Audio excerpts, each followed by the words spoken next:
Hi guys. So really quickly, I just wanted to hop on here. I'm not planning on reading the chapter to you. I do have the audiobook posted for you on Classroom if that is something that you're interested in. If you just click into the folder, if you're signed in with your Google account, there are all the chapters are located there. This is a relatively short book with only about 9 chapters, and we're a third of the way through as of yesterday.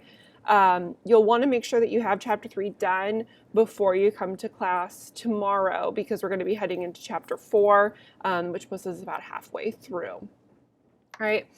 Some things that I want you to be aware of as you go into chapter 3 are, we're finally going to meet Gatsby, and we've heard little like bits and rumors and pieces about him, but nothing really affirmative in terms of like we know for sure, so nothing definite. And that's part of building up kind of this mysteriousness about Mr. Gatsby and how he just kind of appears one day. He's a man who just like appears out of nowhere with all this money and just exists with all this money. And he throws these huge parties with a bunch of people he doesn't know. Every weekend, 5 crates of oranges and lemons show up, and they always disappear in halves. And there's booze everywhere, even though this is the time of Prohibition, where alcohol would have been illegal. And Nick finally ends up at a Gatsby party, and he is very uncomfortable. It doesn't really jive with what Nick knows and is comfortable with, and so he decides to deal with it by getting really drunk yet again. Seems to be a go-to way for Nick to deal with things, which is not healthy. But keep an eye out for how Gatsby interacts with people at his party, how people at the party interact with what they're seeing, and keep an eye on like Nick and Jordan here. Okay, F. Scott Fitzgerald kind of flirts with a romance with these two, but it never really turns into anything. And Jordan specifically says that she likes Nick because he's not careless. He's careful, he's cautious, and so she's interested in him because he's not reckless. That comment will come back to haunt her and him later.